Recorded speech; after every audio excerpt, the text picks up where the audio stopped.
E aí, sejam bem-vindas aqui ao nosso novo canal para tratarmos sobre resolução de conflitos, mediação de conflitos familiares. A nossa primeira live com a doutora Celeste Oixenazzi e com a doutora Sarita Valim. Muito obrigada, meninas, por estarem aqui comigo na primeira transmissão do canal, que a ideia é justamente propagar a resolução e não o conflito, né? Então, sejam bem-vindas. Nosso evento de hoje é o tratamento de conflitos nas relações e demandas familiares, aspectos transdisciplinares, ou seja, como é que se ligam essas áreas todas do conhecimento? A área da psiquiatria, de um lado, a área da mediação de conflitos do outro, e a área do direito de família, que intermeia isso tudo, né? Na nossa vida. Então, eu vou me apresentar, eu sou Elisa Belloni, sou mediadora de conflitos judiciais e extrajudiciais nas áreas de direito de família e direito empresarial.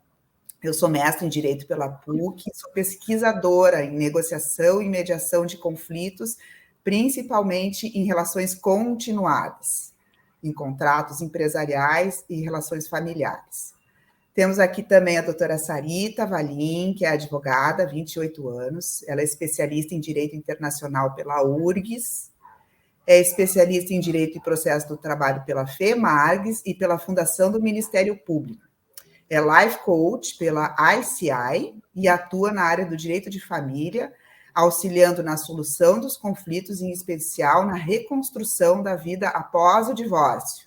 Olha só que importante tudo isso. Temos também a doutora Celeste Oixenazzi, que é médica há mais de 20 anos, psiquiatra, especialista, certificada em psicoterapias para a família, casal e individual, desde a infância, adolescência, adultos e idosos. Especialista em medicina da família, com residência no Grupo Hospitalar Conceição, terapeuta em EMDR para traumas, lutos e perdas. A doutora Celeste também é especialista em neuromodulação com a tecnologia REAC, em Florença, na Itália. E ela atua na área da saúde física e mental, ampliando opções para a resolução de conflitos pessoais e interpessoais com abordagens sistêmicas, tecnológicas, mais diretas e objetivas conforme cada caso. E há 5 anos, a doutora Celeste trabalha com o crescimento das doenças neurodegenerativas, como o autismo e o Alzheimer, oferecendo ainda a possibilidade de otimizar as funções de plasticidade cerebral. Né? Então, sejam muito bem-vindas aqui ao nosso canal, né? E todos aqueles que se inscreveram também, o nosso muito obrigada, o nosso primeiro evento.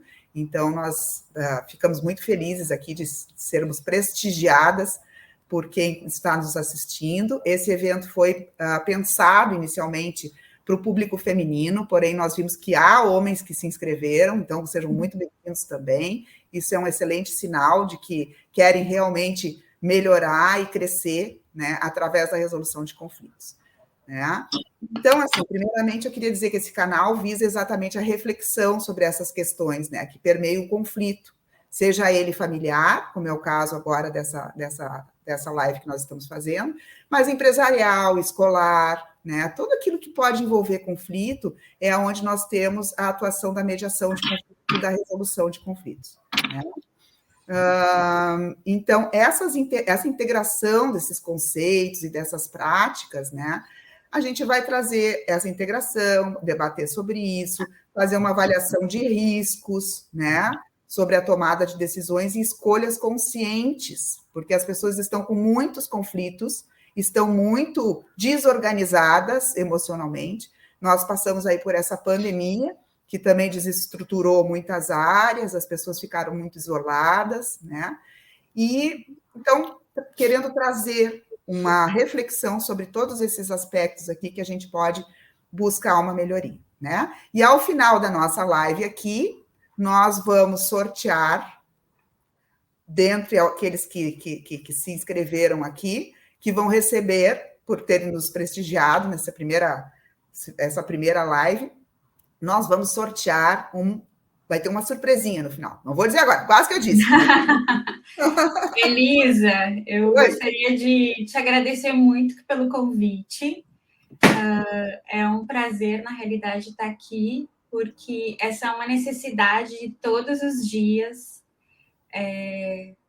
7 dias por semana, a gente passa por situações onde a gente precisa ou acaba enfrentando conflitos, seja internos, seja internos pessoais, internos relacionais em casa, às vezes com os vizinhos, às vezes com relações, então, no nosso trabalho, enfim. E, claro, hoje é um dia que a gente está dedicando mais para a questão dos conflitos familiares, mas muito obrigada pelo teu convite, obrigado por essa oportunidade para a gente poder estar esclarecendo para muitas pessoas que não é simplesmente a maioria dos casos, né, assim, que me vem já à mente, assim, de, eu quero me separar, eu não aguento mais, eu vou embora, né, e existem várias questões que são importantes a gente pensar e ponderar, né, e isso, à medida da nossa conversa, a gente vai também colocando.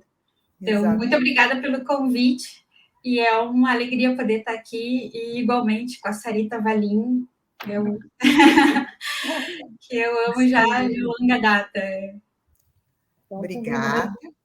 Da mesma forma, Elisa, quero te agradecer imensamente o convite, é um prazer estar compartilhando com vocês essa live, e em especial para mim tem sido um assunto muito caro, esses encaminhamentos por meio de acordos, né? A gente sabe aí que o judiciário ele está congestionado de processos, o pessoal não está dando conta, né? A gente sabe disso, é complicado mesmo. Então, assim, todas as iniciativas, né, que a gente pode tomar para que as pessoas possam conversar melhor e chegar a um acordo construído, né, pelas partes, sem a necessidade do litígio, de passar pelo judiciário, é sempre muito bem-vinda, né? Então, é um prazer estar aqui compartilhando com vocês.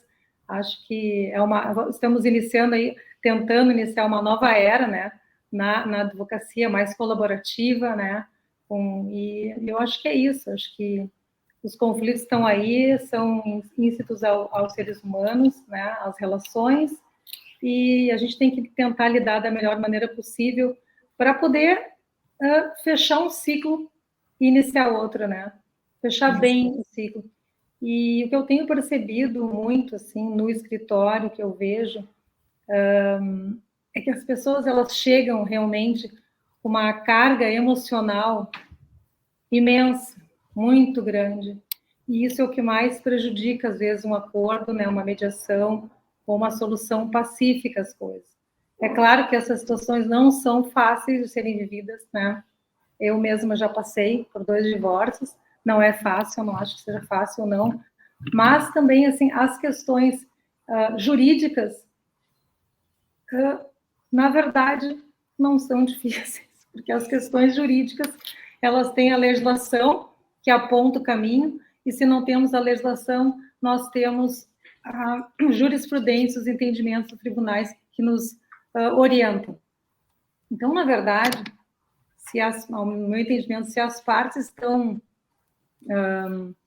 com consciência das suas emoções, no controle das suas emoções, elas conseguem com muito mais facilidade, inclusive, nos escutar os profissionais, porque muitas vezes a gente fala as coisas, as pessoas sequer estão com disponibilidade para escutar, né?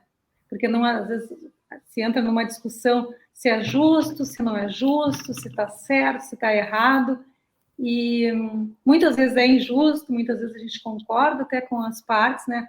Mas, infelizmente, a lei é diferente, o entendimento do tribunal é diferente, então aí se abre uma série de questões, e que eu acho que é a minha maior luta, assim, é para desmistificar as coisas. Tem muitos mitos, e desses mitos as pessoas se sentem ameaçadas, tanto homens quanto mulheres. Isso aí não é uma questão que atinge só as mulheres, mas atinge os homens também, sempre se sentindo ameaçados. Então, quanto mais clareza, quanto mais segurança se tiver para iniciar um processo de divórcio, com certeza o encaminhamento vai ser mais rápido e mais econômico, tanto do ponto de vista tanto financeiro quanto emocional. Então, acho muito importante assim, essa multidisciplinariedade mesmo, né? Iniciando realmente, eu sempre indico para quem chega no meu escritório, se está em terapia, para ver se tem certeza da decisão que está tomando, se já consultou um médico, se os hormônios estão em dia, para depois poder dar o encaminhamento, né? Então, essa é a minha introdução, já passa um pouco longa, mas é que o assunto é interessante, né? E então passo a palavra a Celeste, que vai tratar aí das emoções, que eu acho que é o primeiro grande passo, assim, que eu daria se eu tivesse que passar um roteiro para as mulheres, assim, e digo não só pelo meu ponto de vista profissional, mas especialmente pelo meu ponto de vista pessoal, porque eu já passei por isso, e as 2 vezes eu estava em terapia, né? Então eu pude dar passos seguros, passos certos de que eu não estava fazendo nada precipitado, por impulso, eram decisões pensadas, né, com bastante tempo, havia um planejamento emocional, em especial, e para poder dar o passo. Então, assim, primeiro passo, realmente ter consciência de que a decisão é uma escolha de fato consciente. Não é, Celeste? O que tu acha disso? Exatamente. Quando eu fui convidada, eu, inclusive, penso que é importante que mesmo há 21 anos como médica, né, e atuando nos últimos 10 anos mais na saúde mental e nos conflitos de família, casal, individual, desde criança, adolescente, aí como a gente estava... a Lisa atualizou aí o meu currículo. Então, uma das coisas é que eu percebi que eu não sabia o que era uma mediação, né? Algo que é ainda novo. Vou dizer que há uns 6 meses eu soube algumas coisas mais, inclusive por ter uma paciente que me contou sobre essa matéria na faculdade e me trouxe também uma esperança, porque os conflitos, eles, quando têm a ver com famílias, são coisas realmente que envolvem muitas emoções, muitos sentimentos. Então, isso atrapalha bastante na resolução dos conflitos, porque quanto mais envolto estiver, né, com as emoções, fica mais difícil de pensar. E a verdade é que é difícil mesmo lidar com os sentimentos, principalmente de uma forma construtiva, né? Por quê? Porque cada pessoa, né, ela provém de uma família. E quando a gente tem um casal, e eu até estava tentando aqui direcionar, porque eu gosto, eu tenho esse quadro aqui de propósito, porque eu gosto de colocar aqui, então, assim, que o pai, né, casou com a mãe, certo? E tivemos 2 filhos, sei lá. Mas cada um deles também teve um pai e uma mãe, certo? Então, o que eu quero dizer? Cada um veio também de uma cultura, de uma crença, de uma etnia, de uma religião. Então, agora esse casal, né? Vamos botar ali um pouquinho. Cada um vai trazer também uma bagagem a partir dali. E isso vai influenciar. E muitas vezes, o que tem em comum é que eu percebo que normalmente nós fomos ensinados, na maioria, mesmo vindo de famílias diferentes, nós fomos muitas vezes ensinados de que sentir algo desagradável é algo que é ruim, é algo que, aliás, eu não deveria nem estar sentindo, né? Nós não deveríamos nem ter sentimentos negativos ou desagradáveis. E aí a gente acaba recorrendo à razão, à lógica, a um conselho, a um julgamento, e isso atrapalha, muitas vezes, com que esse sentimento ele realmente seja identificado e, a partir dali, possa, então, ser validado ou trazer algo produtivo. Então, uma das coisas muito bacanas e que eu admiro muito é quando eu sei de um colega que, assim como eu também, Sarita, se tratou, né? Então, assim, buscou ajuda profissional. Nós somos profissionais, mas antes de serem profissionais, nós somos pessoas e nós também passamos por conflitos, nós também temos famílias, né? E nós também precisamos de ajuda. E isso também nos torna, né? Eu percebo quanto isso me tornou uma mulher diferente, uma profissional diferente e também me ajuda hoje em dia a separar aquilo que é meu e aquilo que não é meu. Então, voltando aos sentimentos desagradáveis que a gente acaba muitas vezes sentindo e que muitas vezes desde criança nos é ensinado que a gente nem deveria ter isso, né? Isso atrapalha. Por quê? Porque o sentimento fica lá, ele não é exposto da forma adequada e isso depois vai se acumulando e vai gerando mais frustração, enfim. Porém, os sentimentos, na realidade, as nossas emoções, eu gostaria de falar um pouco sobre elas, as emoções em demasia, elas acabam atrapalhando muito a resolução dos conflitos. Mas a gente não deveria ter medo das emoções, porque as emoções, elas estão ao nosso favor, né? Então, eu gosto muito de dizer assim, olha, não tenha medo do que você sente.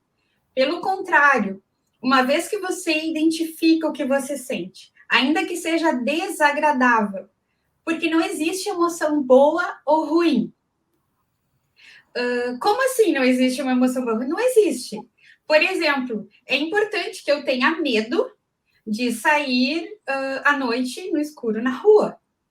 Por quê? Porque isso vai me proteger de eu ser assaltada, enfim. É importante que eu tenha nojo de tomar aqui o meu chá se tiver uma mosca, porque eu vou ficar doente.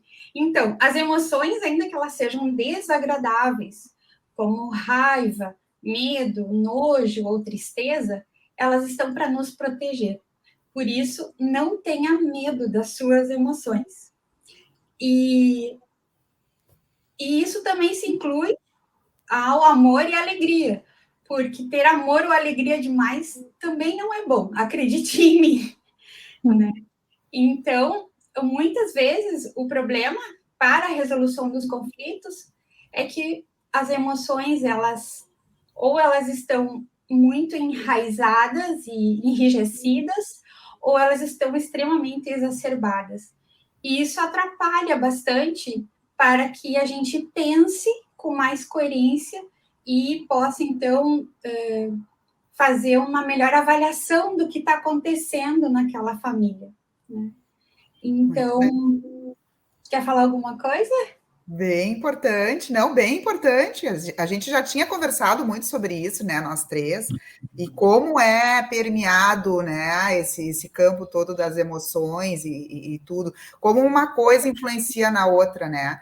Até assim, dentro do que a Celeste está trazendo, eu queria falar sobre conflito, né? Como é que o conflito ele aparece, né? Ele aparece porque ele existe. Tem gente que acha, bem como tu disseste, que está sempre alegre, está sempre feliz, não sei o quê, que daí o conflito não existe. Faz de conta que não existe conflito. A pessoa vai ficar doente. Beleza, deixa eu fazer um parênteses que é incrível, porque saiu hoje uma matéria na Forbes falando exatamente sobre isso. Olha, depois manda. Sobre a necessidade que nós temos de deixar que o sentimento, que a emoção tome conta, assim, e não ter aquele mandato de felicidade, de alegria o tempo todo, né?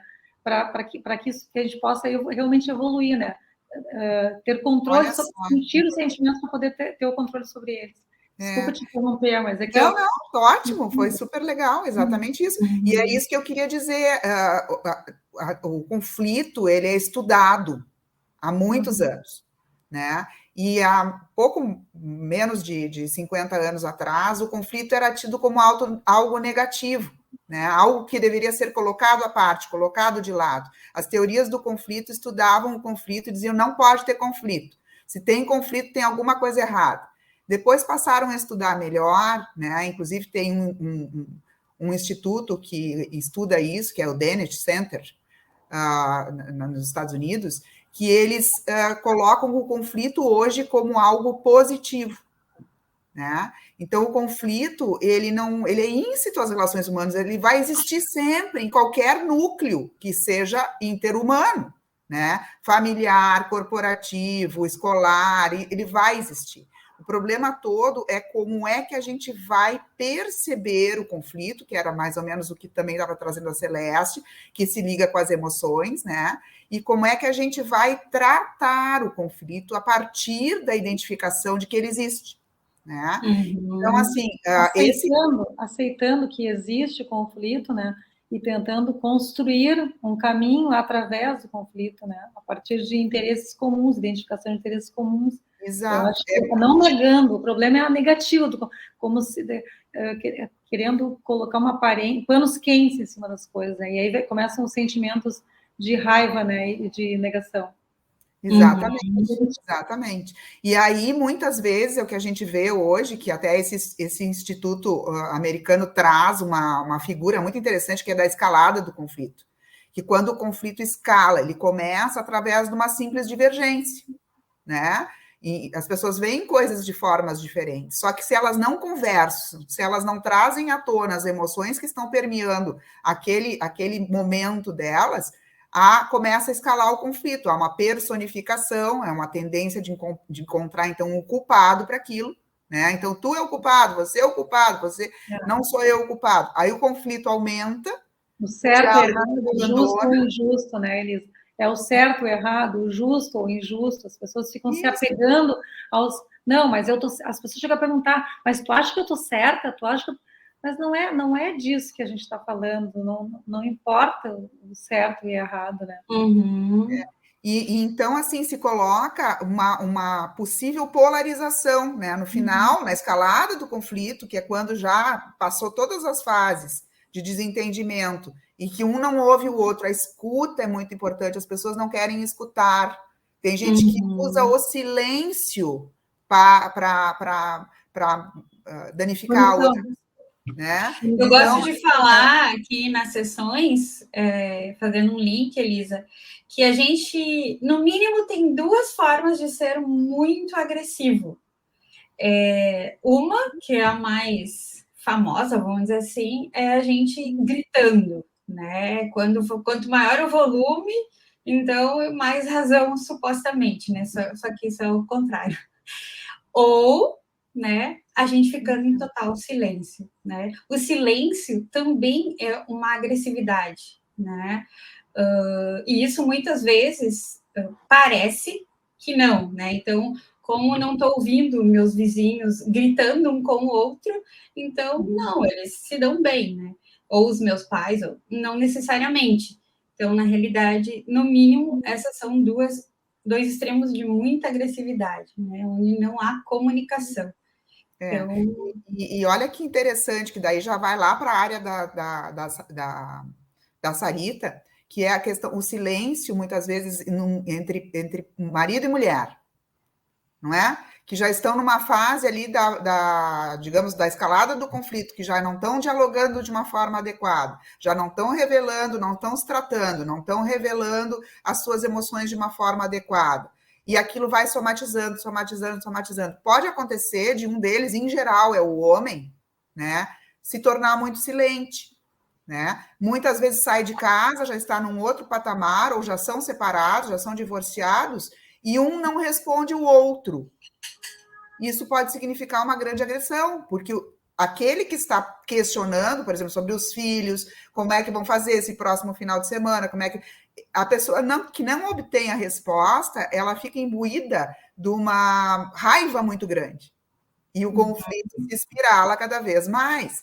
Então, olha o papel do respeito mútuo aqui, né? O quanto é preciso também se ter, me parece, presente, o quanto que precisa ser respeitado aquele que lá atrás foi teu companheiro, ou tua companheira, né? Que eu acho que o que acontece muito, assim, que os pais, é o que eu mais percebo, assim, não se dão conta que o filho que tem que ser protegido, né? O famoso melhor interesse da criança, né? Essa criança é metade o pai e metade a mãe. Então, toda vez que há um clima de hostilidade, a criança se sente culpada, né? Toda vez que o pai ofende a mãe, está ofendendo a criança. Toda vez que a mãe ofende o pai na frente da criança, está ofendendo a própria criança sempre, né? Então, isso é o que a gente percebe muito. E aí chegam aqueles mitos no escritório sempre. Ele disse que vai me tirar a guarda, né? Isso é um dos mitos também que é recorrente, né? Ele vai me tirar a guarda, diz que eu não vou mais poder ver meu filho. Olha, gente, isso não existe, né? Tirar a guarda hoje para que a guarda não seja compartilhada, porque uma guarda não, para que o pai deixe de ver o filho, a mãe deixe de ver o filho, tem que estar em alguma situação de risco a criança, né? A criança não está em situação de risco um ou outro, tem que existir uma incapacidade de exercício, né? Dessa parentalidade. Então, então, assim, ó, uma coisa que tem que se tirar da cabeça é quando um dos divorciandos vem com essa ameaça de que vou te tirar a guarda, não vai mais ver o filho, realmente tem que manter a calma com relação a isso, realmente procurar ajuda profissional, porque às vezes muitas pessoas acabam não se separando, não se divorciando em função de ameaças. Uma delas é essa: tu nunca mais vai ver teus filhos. Segunda, tu vai ficar sem nada, tu vai ficar sem teu seguro de saúde, tu não vai ter dinheiro para nada, e assim por diante, né? Ou algumas mulheres, eu vou tirar tudo. Então, assim, são todos mitos, né, que vão se criando em função do silêncio, na verdade. Isso vem do silêncio, porque é a falta de conversa. Então, no momento que tu está pensando, começa a imaginar uma possibilidade de um divórcio, segunda coisa que se deve, primeiro, procurar ajuda profissional, fazer uma terapia, psicólogo, psiquiatra, alguma coisa para poder certificar das emoções. Em segundo lugar, começar a fazer uma planilha de despesas, né, quanto a fatos, não argumentos. Então, no momento que se faz a planilha de despesa em relação aos filhos, por exemplo, onde o pai e a mãe concordem, porque pai e mãe, em geral, sabem o quanto os filhos gastam, né?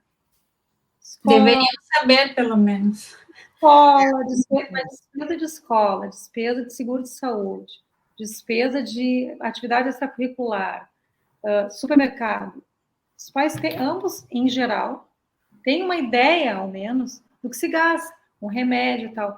Então, colocar isso, concretizar isso, colocar isso num papel, organizar, já começa a iniciar um planejamento. E muitas vezes, quando a mãe inicia esse processo e começa a colocar essas despesas no papel, muitas vezes o casamento até se mantém. É incrível isso, porque eu vejo muita queixa dos homens, assim, que as mulheres não se envolvem muito com algumas, hoje cada vez menos, mas muitas mulheres não se envolvem com as despesas, né? Então, no momento que começa a concretizar isso, colocar no papel, algumas relações começam a amenizar, né? Começa a conta e começa a sentir mais segurança na condução com relação aos filhos, na condução financeira, as coisas podem se acalmar. Mas o segundo passo, eu acho que seria isso, né? De colocar as despesas todas que ambos conhecem no papel, organizar no planilha de Excel exatamente as despesas. Porque aí, quando a gente chega com uma documentação dessa organizada, a mediação, né, Elisa, já fica meio caminho andado, né? Se os advogados orientassem os clientes a fazer isso de maneira prévia à mediação, quando se chega lá, como eu disse no início, contra fatos são argumentos. Bom, nós vamos construir uma saída agora, a coisa já passa, bom, as despesas são essas? São. Ambos concordam com essa despesa? Sim. Bom, então como é que nós vamos fazer aqui? Todo mundo sabe que se ambos trabalham, ambos têm que colaborar na proporção da sua possibilidade. Então, vamos ver aqui o que cada um vai poder colaborar. Então, assim, eu acho que é o que eu quis colocar. É importante ter esse passo a passo e saber o que ir fazendo para poder facilitar o acordo. Olha que interessante tudo isso, exatamente, porque assim, ó, vem a parte da doutora Celeste, que é a parte do tratamento, da amenização das questões emocionais, né? Não sufocamento do emocional, e sim identificação, conscientização das questões. A mediação também usa aquele desenho que a doutora Celeste fez ali, que é o genograma, né? Isso. Genograma, chama. Nós usamos também muito para fazer as relações que vão permear até com novos parceiros, né? De um lado ou de outro, para exatamente desenhar bem desenhadinho, né? como que vai ser o núcleo da família do pai a partir daquele momento, como que vai ser o núcleo da família da mãe a partir daquele momento que há um rompimento e que há um estresse, né? E é interessante isso que vocês duas estão trazendo, porque o desenho faz um papel muito importante, né? O desenho das novas relações e o desenho daquilo que é necessário para a manutenção do núcleo familiar no seu estado mais adequado possível, que é o desenho das contas. Isso é um desenho, né? É uma preocupação grande, né?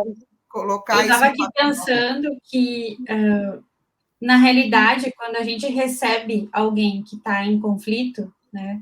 Ou, por exemplo, que, como não sei se você falou, como um exemplo, né, da mulher que decide se separar, né? Muitas vezes, então, vem aqui, por exemplo, para mim, chega aqui para mim e já vem com uma decisão pronta. Eu vim aqui porque eu preciso de ajuda, eu preciso me separar. Então, a primeira coisa, respondendo a tua pergunta, que foi da Sarita e também da Elisa, é como que eu ajudo as pessoas, né? Então, a primeira coisa é de poder dizer assim, aqui, né, nesse lugar, no caso aqui no consultório, primeira coisa é poder ter um ambiente acolhedor, seguro, com sigilo, né, para que aquela pessoa possa se sentir o mais tranquila ou acolhida possível, de modo que eu possa também, então, ter uma escuta compreensiva do que está acontecendo com ela, né, independente do que... Porque, às vezes, a gente está lá em casa sozinha com nossos problemas e a gente vai... Ou somos influenciadas a ver o que as mulheres estão falando no Instagram, no como resolver, e aí vai lá vários canais no YouTube. Eu não sou contra nada disso, mas a realidade é que tem uma a solução para o teu problema, né?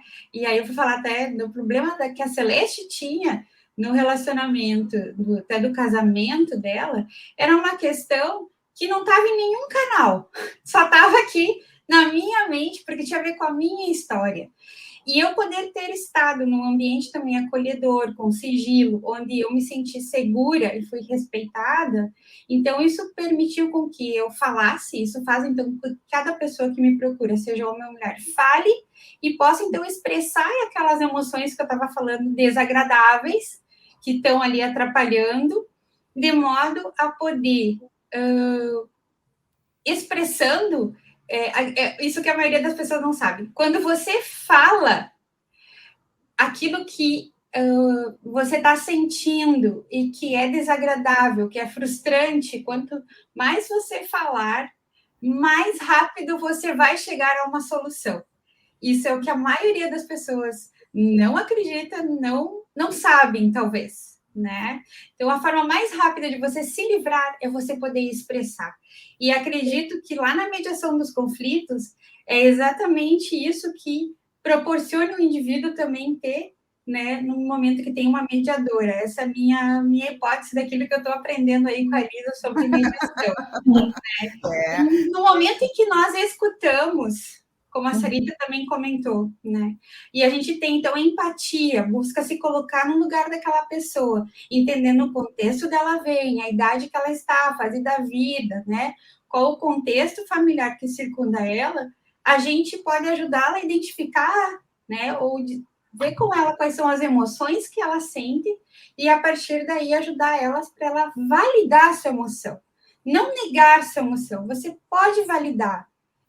No momento que você valida, eu tô frustrada, eu não aguento mais, eu acho que eu vou enlouquecer, né? Essa palavra do enlouquecer é uma coisa que nós três percebemos que é comum nós ouvirmos, né? Ou não, ele está dizendo que eu tô louca, né? Isso. Ou a mulher mesmo diz, eu acho que eu vou enlouquecer ela mesmo. sempre é louca.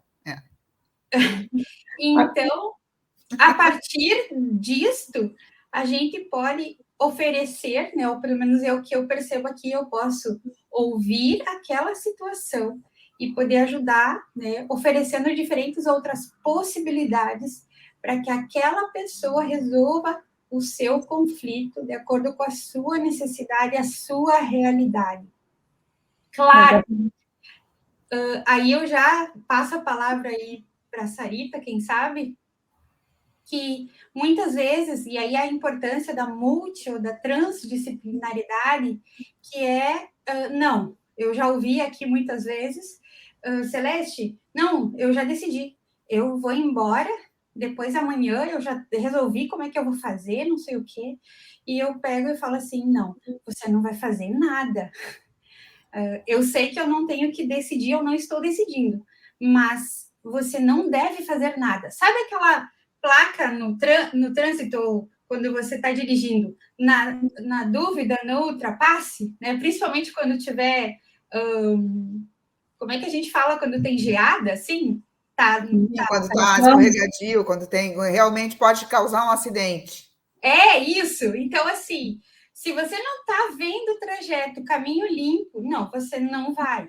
Primeiro, você vai conversar com a Sarita, né? Uma das coisas que eu falo aqui, ou com fulano e ciclano, né? Você escolhe aí se precisar, masculino. Justamente para fazer. E aí você vai se orientar, né? Uhum. E você vai ver se isso realmente é bom nesse momento e tal.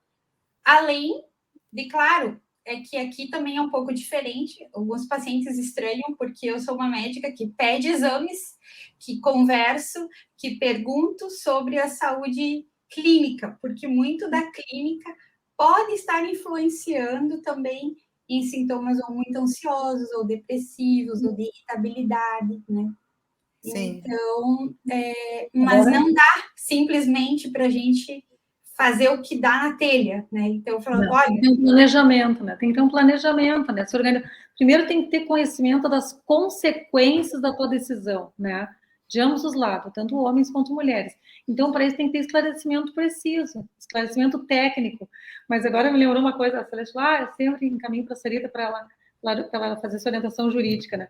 E é engraçado que há um tempo, há uns 2 anos atrás, me chegou no escritório uma colega, advogada atuante, advogada mesmo, atuante, ela me chegou com um papelzinho assim, olha aqui, ela tinha ido numa emergência do Mãe de Deus, e a médica que atendeu a ela é minha cliente, foi minha cliente já, ela colocou na prescrição, falar com a Sarita. Que massa. Eu vim aqui por prescrição médica, eu achei curioso. Mas uma coisa que me chamou a atenção, que acontece muito na mediação, assim, quando as partes se obrigam a um regramento de fala, né? Agora eu vou te ouvir, agora tu pode falar, e tem esse espaço criado pelo mediador. Quantas vezes eu já não ouvi as pessoas dizendo assim, mas eu não sabia disso, tu nunca me disse. Mas eu não sabia, mas nunca ouvi falar. Olham para a gente, para advogados, mas eu não sabia disso. Então, assim, para ver como é importante o espaço de fala, né? O espaço, a escuta. Muitas coisas poderiam ser resolvidas se as pessoas estivessem dispostas a se escutar, mas para isso tem que estar com o teu recurso emocional íntegro, né? E isso não adianta, só em terapia para poder separar essas emoções e saber o que é teu, o que é do outro, o que se fez na relação, né? Eu lembro que quando eu fazia terapia, a minha psiquiatra sempre falava o seguinte, Sarita, tem tu, tem o outro, e tem um terceiro ente aqui no meio, que é o espaço da relação, né? Que é onde ambos fazem cessões para que a relação exista. Justamente por isso, como a Celeste disse, bom, existe, as pessoas vêm de famílias diferentes, de educação diferente, cultura diferente, etnia diferente, é tanta coisa diferente. Irmãos são diferentes, virão casal. Assim, se tu não cria esse espaço que é da relação, de concessões mútuas, não existe relação. E é exatamente isso que muitas vezes as pessoas não têm, e quando chega na mediação, é um espaço que viabiliza isso. Eu não sei se na tua experiência não te aconteceu, você não sabia disso, nem sabia que ela pensava isso, que ela tinha essa vontade. Então, eu tenho achado, assim, tenho tido experiências muito boas durante as mediações, justamente por isso, para que a fala fique organizada, né? Por alguém neutro, que eu acho que é o mais importante do mediador. As pessoas têm uma falsa impressão, mas o mediador, ele só vai abrir o espaço de fala, né? Pouco, os advogados também vão estar acompanhando para prestar esclarecimentos, uma mediação. O advogado vai estar presente não para estar falando pela parte, nem interferindo, mas para, em caso de dúvida, né? O advogado... Depende do advogado, né, Sarita? Daí nós já vamos entrar numa outra questão que depois a gente aborda. Mas porque eu, que não sou advogada, então vou me permitir falar que, infelizmente, existem vários advogados que, cada um se responsabiliza, né? Assim como tem profissionais e profissionais, mas assim, que não olham, buscam ver o que está acontecendo na situação. Não, eles entram na briga, porque quanto maior o conflito, maior retorno financeiro. Exatamente, isso mesmo. Né? Então, tipo assim, e não sei se pode falar essa palavra, mas F com a família, ou se tiver criança, se tiver menor, tipo assim, que se exploda, né? Então, tipo, eu gosto de falar, quer dizer, não é que eu gosto, mas é o real, né? Que o meu produto é o mais difícil de vender, né? Por quê? Porque o meu produto, ele é invisível, né? Que tem a ver com as emoções e o comportamento. Então, mas eu não é que eu vou lá, boto um botox e daí eu já saio e já estou vendo que já fiz, né? Então, não, ele é invisível, ele vai acontecendo à medida que a pessoa vai, que ela vem e vai expressando o que está acontecendo e a gente busca ajudar ela a ter novas conexões para a resolução dos problemas. Mas quando a gente tem vamos dizer, um profissional, né, um advogado, que em vez de poder olhar para o caso e querer resolver, né, separando a situação do que realmente está acontecendo e vendo tudo que pode acontecer se isso se delongar demais, ou e se essa criança vai ficar sem ver o pai, ou, enfim, muitas situações que você pode ir dizendo. Então, assim, é bem diferente, né? Então, um profissional... Só completar antes da Sarita aqui, porque o que eu observo nas mediações, né? A mediação, muitas vezes, ela não é bem vista pelos advogados. E a mediação, ela tem pré-requisitos, tá? E penso que hoje ainda tem que se modificar mais, precisa melhorar o sistema. Nós estamos num momento em que, muitas vezes, principalmente na família, não tem funcionado, e o protocolo tem que ser adaptado, readaptado, e os mediadores precisam ser melhor qualificados, né? Também a questão da mediação na área da família, especificamente, que é o que nós estamos falando aqui hoje, né? Eu penso que ela precisa de profissional que está bem pautado para aquilo, né? Não pode ser qualquer mediador. Né? Um mediador, por exemplo, privado, que é escolhido entre as partes, ele vai ser entrevistado por ambas as partes. Não pode uma pessoa de um lado querer um mediador, dizer, não, agora vai ser esse mediador, né? E impor para a outra parte. Não, ambos precisam fazer uma consulta adequada naquele mediador para ter certeza de que ele não vai ter interesse de pender nem para cá nem para lá, né? Que realmente, efetivamente, ele vai ter uma ética profissional de ser o facilitador daquela comunicação e negociar aqueles conflitos que estão sendo colocados ali. Tá? Aí nós temos um grande complicador, que é a origem dos advogados. Nem sempre é por mal.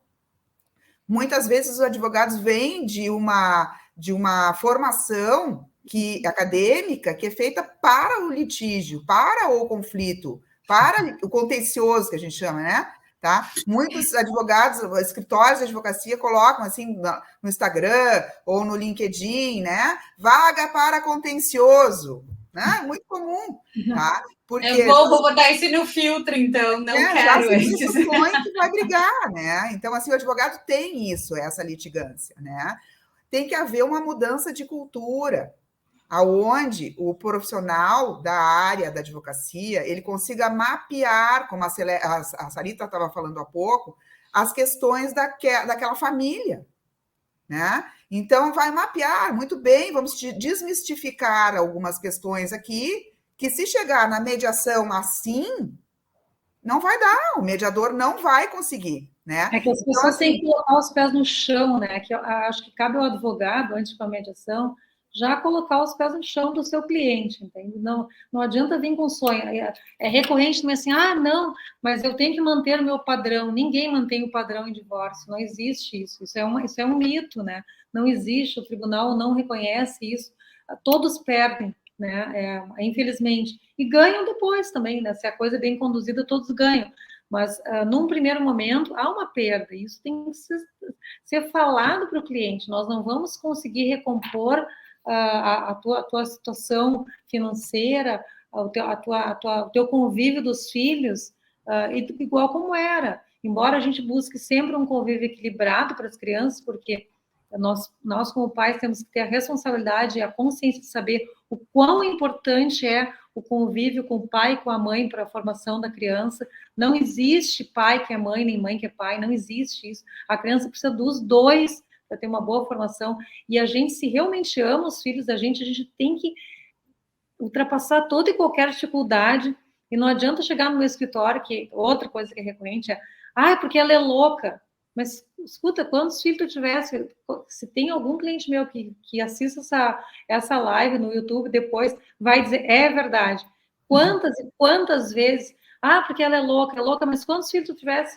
2? Não, então louco é tu, né? Porque não vem me chamar aqui a mãe dos teus filhos de louco, se tu não teve um filho, porque um filho, mas teve 2, então não é possível, né? Ficar tanto tempo com uma pessoa louca.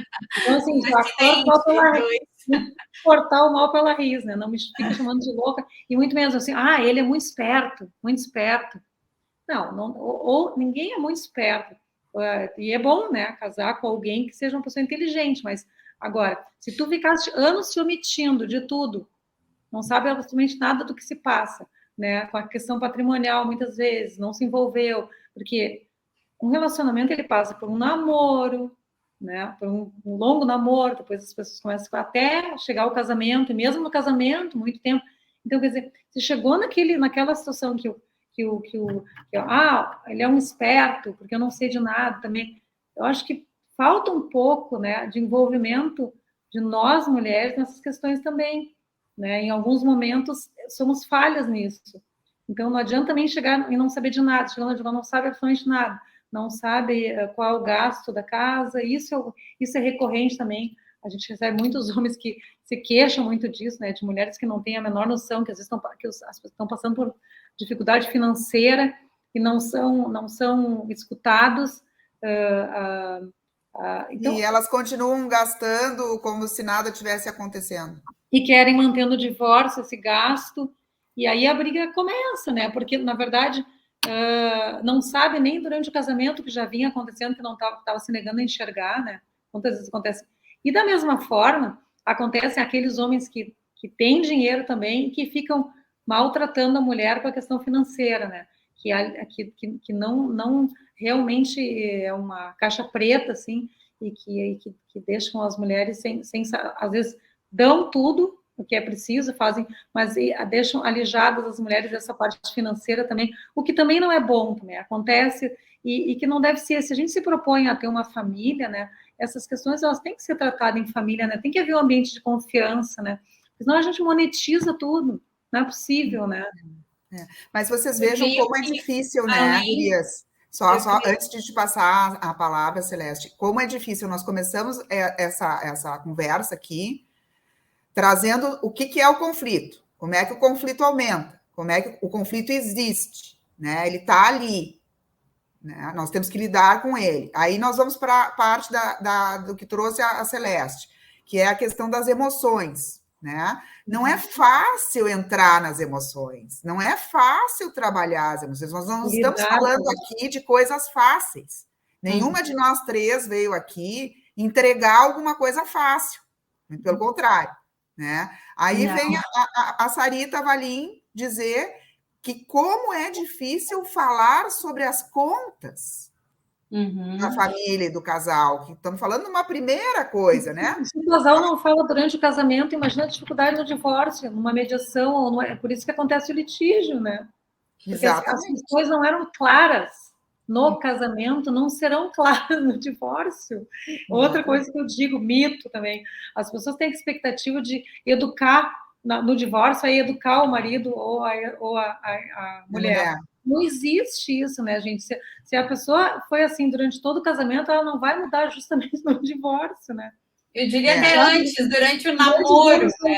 Os anos dourados já as coisas ficaram como daquela forma, não vão mudar depois do divórcio. A pessoa tem uma expectativa, não, agora, não, porque ela tem que entender isso. Não, ela não vai entender isso. Não, porque ele vai ver, porque se ele não fizer isso, ele não vai mais ver os filhos, gente.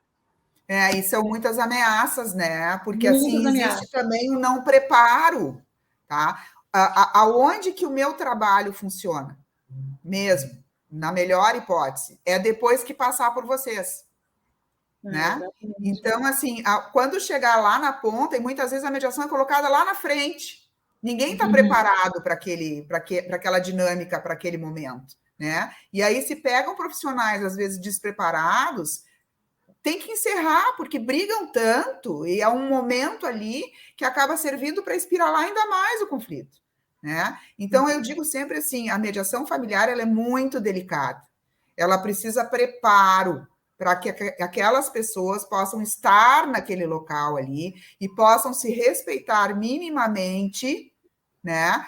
Olhar para o outro também, e o advogado pode ajudar nesse aspecto, se ele tiver uma pauta bem definida do seu cliente, né?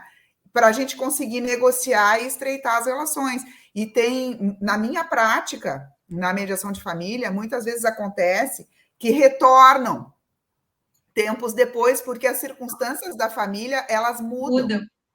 Isso, então as crianças cresceram. No início era, então, pernoitavam na casa do pai 2 vezes por semana.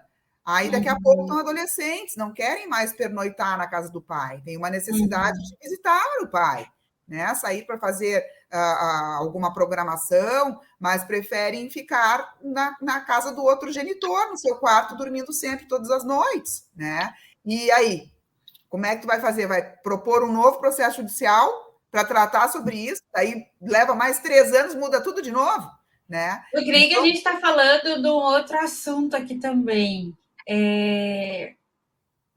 que é a emoção, ela tá uma raiz, mas ela passa por uma palavra que está me vindo várias vezes na cabeça, que é a gente está tendo muito problema de comunicação. Não é o que eu falo, mas é como eu falo, né? E quanto mais a maioria dos meus pacientes, os meus amigos, sabem que eu tenho ainda dificuldades, mas eu acredito que é uma resistência mesmo. Eu reconheço, assim, a minha... Mesmo aos 46, assim, eu reconheço a minha resistência em relação às redes sociais, porque cada vez mais, quanto mais eu escuto aqui as situações de conflito, eu percebo que o maior problema é a falta de comunicação, ou quando ela existe, é como as coisas são comunicadas, e aí também como elas são interpretadas. Então, uns dias atrás eu recebi um pequeno videozinho em que tem uma pessoa bem conhecida, ele é um pastor de casais, assim, e ele fala assim que a mulher diz assim na casa, eu não tenho nada, né? Eu não tenho nada, né? Eu acho que eu não significo nada e eu não tenho nada, então minha vida não vale nada. E o marido escuta aquilo e diz assim, como que você não tem nada? Você tem um carro, você tem uma casa, olha a bolsa que eu te dei, né? E ela fala, você não está entendendo nada, né? Não, peraí, você disse que não tem nada. Como assim você não tem nada? Né? Eu estou falando de carinho, de romance, de massagem no pé, de cumplicidade. E o cara, né? Então, é das interpretações, né? Ele diz assim, peraí, mas então não é que tu não tem nada, tu tá querendo outra coisa, tu tá querendo carinho, massagem no pé. Bom, mas se eu te der isso, daí depois não reclama se eu não pagar os boletos. Então alguém tem que... Enfim, o que isso nos traz? É como as coisas são faladas, como a gente expressa, e no momento em que a gente expressa situações.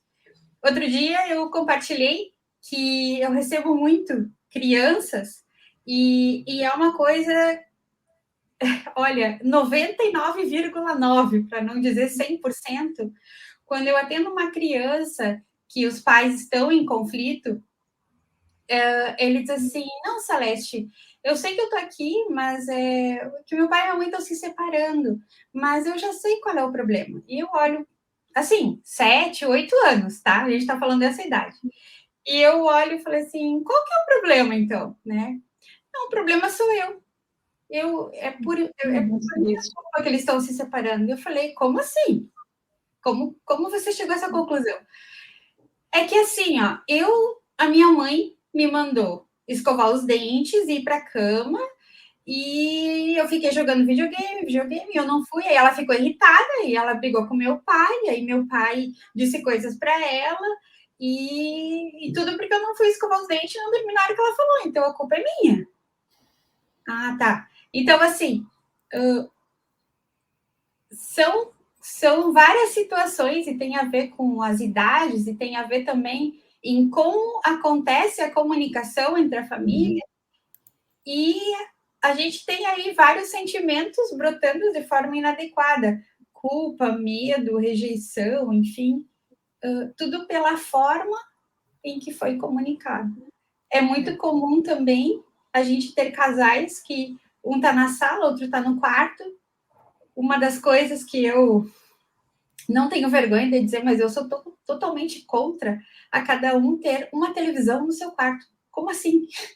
Né? Então, são 4 pessoas na família, cada um no seu quarto com a sua TV, cada uma se sentindo cada vez mais sozinha.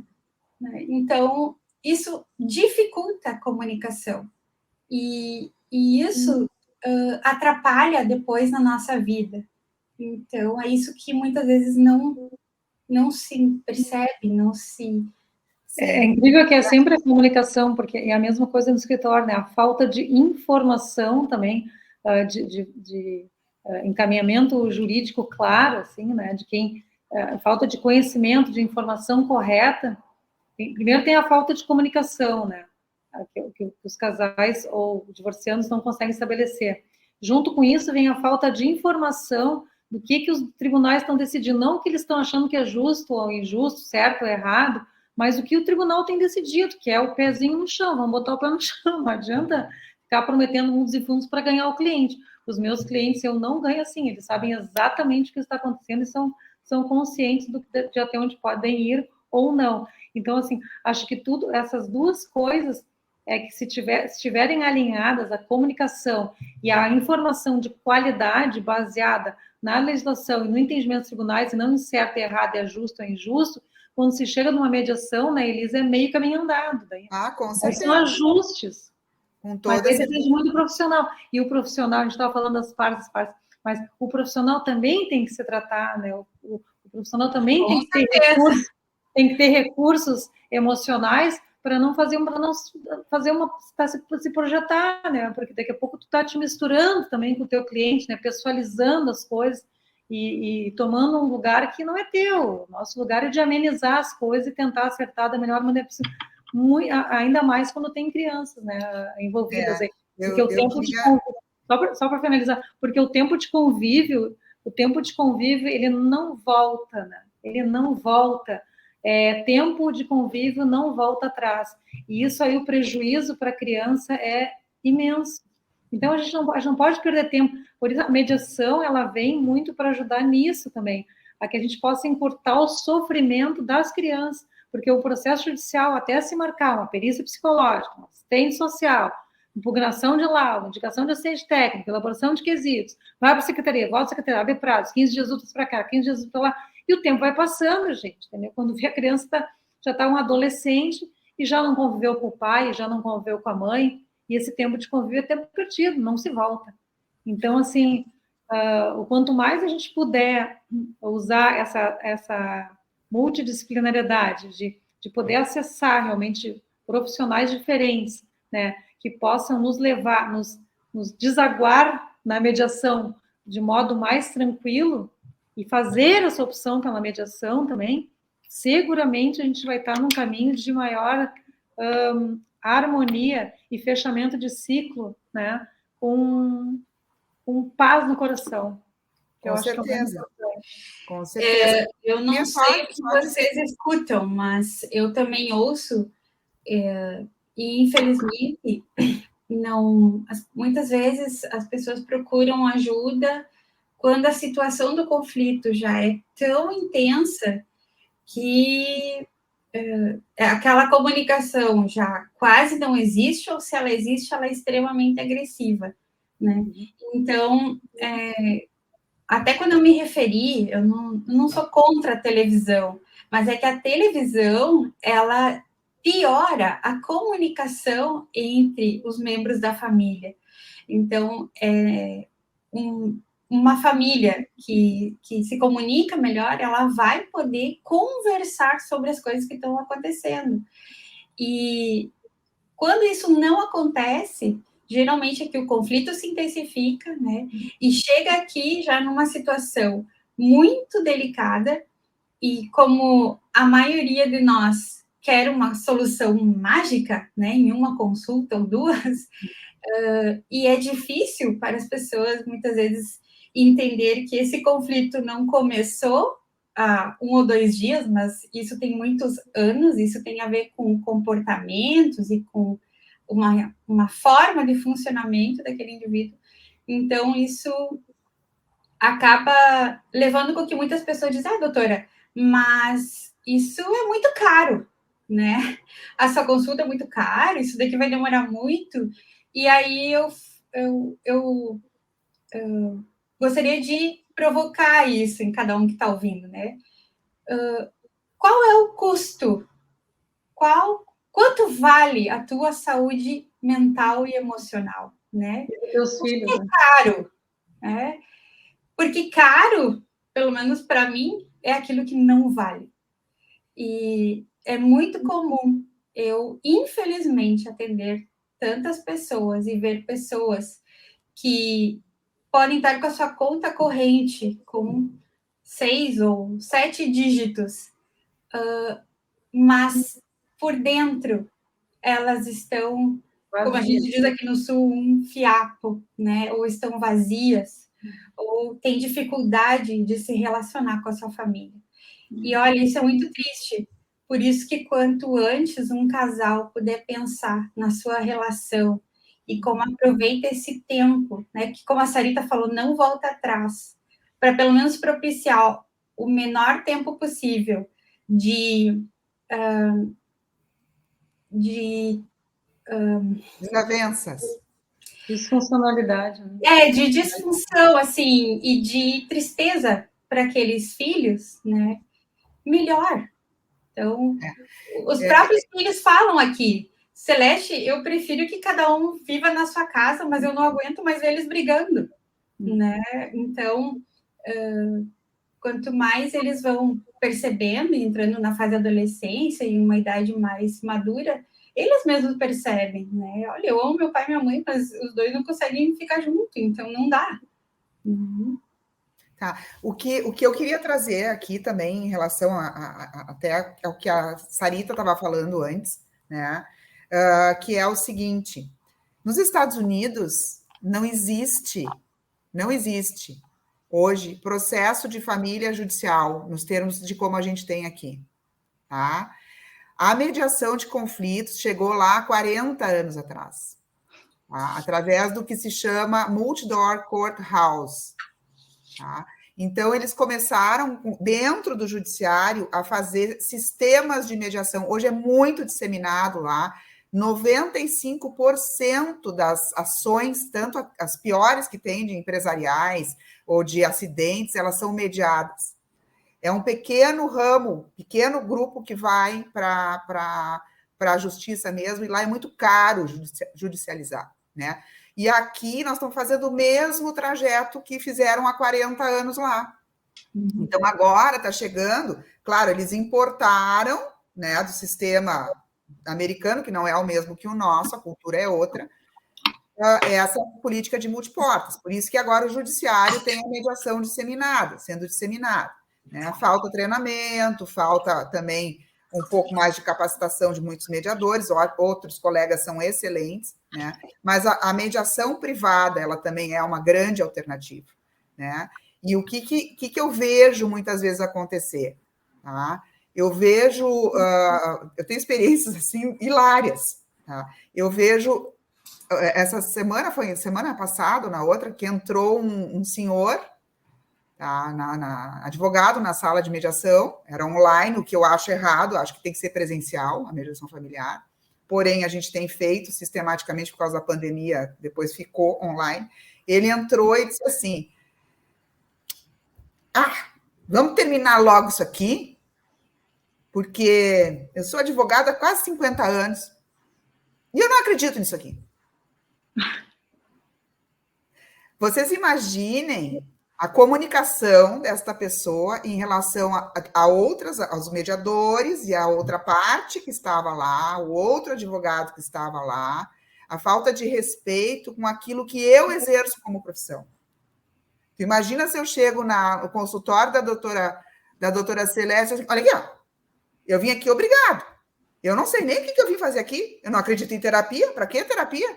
Ou chega lá na Sarita e diz assim, olha aqui, ó, para que processo? Para que eu vou me informar sobre alguma coisa aqui? Eu vou matar todo mundo. Né? Tá? Então, assim, a gente não pode desqualificar. A gente tem que entrar com uma comunicação que efetivamente faça algum efeito ali, para que a coisa funcione. Né? Outra situação que aconteceu, o advogado com a parte numa mesa enorme, aí tem um posicionamento, que a gente vê muito na mediação, o advogado se posiciona, ele vai lá, não para dizer que nem esse falou, eu não acredito nisso aqui, tenho 50 anos de advocacia, isso aqui não dá certo, né? Mas ele chega posicionado num grande escritório de advocacia, com uma câmera que fica filmando lá de cima, e tu enxerga as partes, a mesa com o advogado, e o advogado diz assim, os meus clientes estão aqui e tal, não sei o quê, mas eles... vamos terminar logo isso aqui, respeitosamente, com os mediadores, as pessoas que estão aqui, para a gente não perder tempo, né? Porque é muita dor, é muito doloroso para o meu cliente estar aqui, né? Perante a... Mas é exatamente isso que eu estava falando no começo. Nós somos totalmente treinados a pensar que ter emoções desagradáveis, alguns dizem negativas, mas elas não são negativas, elas são desagradáveis, que isso é fraqueza, isso não é algo de honra, não é uma coisa madura, isso não funciona. Percebe? Sim. Né? Mas o que eu gostaria de dizer... exatamente. Tu não pode desqualificar o outro. O outro precisa, no mínimo, ser respeitado, qualquer outro. Né? Seja a tua ex-mulher, a tua mulher, ou o teu marido, a pessoa que está ali, né? Ela precisa ser respeitada. No momento que ela não é respeitada, tu também coloca na mão daquela pessoa a possibilidade de reação. A ação dá a qualidade do outro reagir. E aí, o que acontece no conflito? Ele se vai espirala e se transforma cada vez no pior. Né? E o que eu vejo, assim, o Poder Judiciário não consegue mais tratar essas relações. Né? Porque eu vejo assim, como se o processo, e a gente é treinado na faculdade, eu venho da área do direito, né, também, ele tem é como se fosse um quadrado. Aquilo que está dentro do processo não é o que está fora na vida, é o que foi colocado dentro do processo. O juiz não vai estar preocupado com a fulana ou com o Beltrano fora da vida do processo. Então, eu vejo muita gente dizer assim, mas como é que o juiz fez isso? Como é que o juiz não me deu a justiça? Como é que o juiz não viu daquele jeito? Né? As pessoas não se dão conta, né, que o juiz ele está adstrito à verdade formal que é a verdade formal? É aquilo tudo que está dentro do processo. E ele tem muitos processos para julgar, então ele não vai conseguir entender as particularidades de cada parte, situação e tal. Isso é muito mais favorável numa mediação, né? Claro. Acontecer de que as partes vão ser realmente ouvidas e vão construir juntos uma melhor solução, né? Para que possam seguir as suas vidas de forma apaziguada, né? Porque senão não consegue partir para uma outra. As pessoas dizem assim, não, eu estou infeliz, e segue infeliz, né? Entra com um processo judicial demorado e muito demorado. Com os filhos, né? As disputas pelos filhos. Então, eu não sei, eu sou muito favorável aos acordos e algumas vezes realmente não tem, a gente já viu também, né? Não é, Elisa? Às vezes não tem o que fazer, a gente tem que ajuizar mesmo, e às vezes até no andar da carruagem a gente consegue até chegar a uma coisa. Exatamente. Conta de que ela está falando não faz sentido, ela não consegue colocar os pés no chão, por mais que tu explica, não, mas isso não é justo, não é justo. Às vezes a pessoa fica, o que a gente chama em mediação é posicionada, né?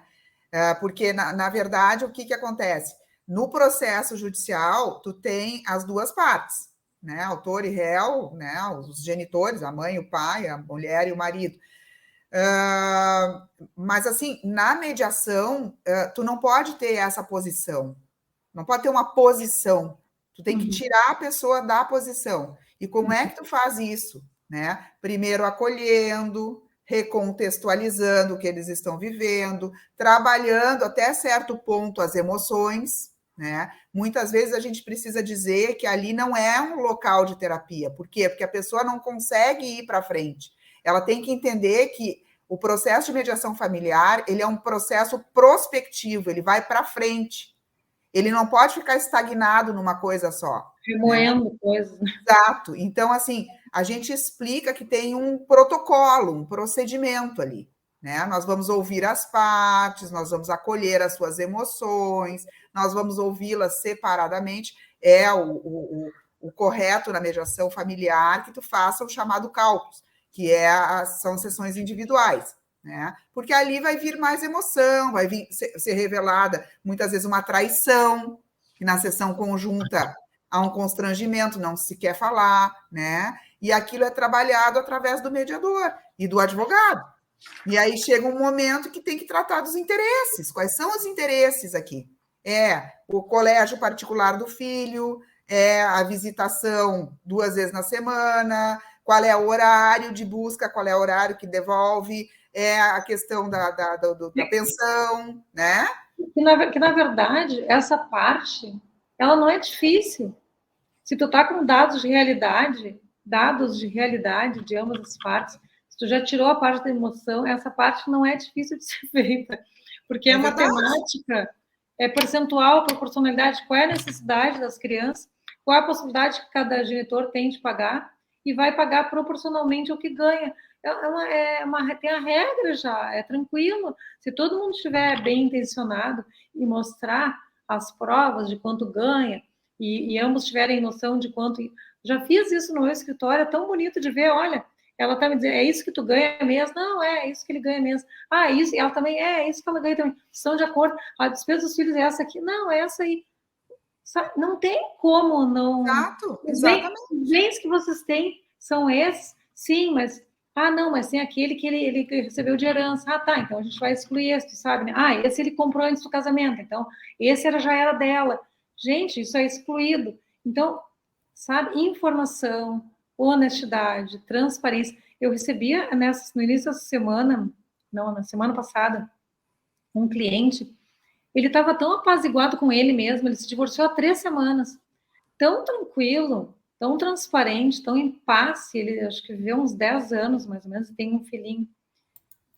A consulta demorou 40, isso não é nada, né? Uma consulta de família, 40 minutos, porque ele sabia lidar, ele tinha uma questão com a ex-companheira dele, com um diagnóstico de bipolaridade, que é difícil de lidar, mas ele sabia disso, ele sabia como lidar com isso, então ele não levava as coisas a ponta de faca. Eu fiquei, Daí em 40 minutos eu disse tudo que ele precisava saber de informação real, quanto ela ganha, quanto tu ganha, qual é a despesa dele, quanto é o colégio, quanto é o seguro de saúde, 40 minutos estava tudo resolvido. Por quê? Porque eu me dei conta que normalmente as minhas consultas elas demoram pelo menos umas 2 horas. Mas é que até tu chegar nisso, né? Tu tem que descascar. Não, isso aí, assim, para começar a conversar, né? Porque aí vai para o social e tal. Mas, assim, ó, as pessoas estão tão carregadas de emoção, assim, que não conseguem enxergar a realidade de como funciona, né? Então, é um processo... Eu fiquei muito surpresa. Acho que foi a primeira vez que eu recebi um cliente tão consciente, tão tranquilo, sabe? E um homem, um jovem, deve ter 40 anos no máximo, mas muito tranquilo com relação à condição da mãe do filho dele, respeitando essa condição, respeitando o tempo dela, tudo em prol da criança, querendo exercer seu direito de convívio, né? Uma coisa, Elisa, que a gente tem falado agora, eu sou membro do IBDFAN, né? Instituto Brasileiro de Direito de Família, e a gente tem debatido bastante isso na comissão da OAB, também de Direito de Família, que é a gente falar convívio, né? Porque para pai e mãe visitar, assim, é uma palavra tão duro, né? O pai visitar ou a mãe visitar, visita é outra coisa, né? A gente convive, e o quanto mais equilibrado for esse convívio, melhor, né? Então, esse pai, ele estava...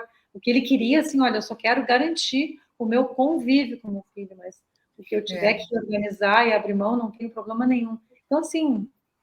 Sarita, vamos esclarecer para o pessoal que está nos assistindo aqui um pouquinho sobre essas questões aí, né? Porque a mediação, ela não é tão ampla como a atuação no direito de família. Ela tem um protocolo mais restrito, que ela trabalha alguns pontos, né? Que são trazidos. Então, quando existem filhos menores, a gente trabalha a questão da guarda, em primeiro lugar, né? O que é a guarda? Porque a guarda muitas vezes é entendida pelas pessoas como um superpoder, né?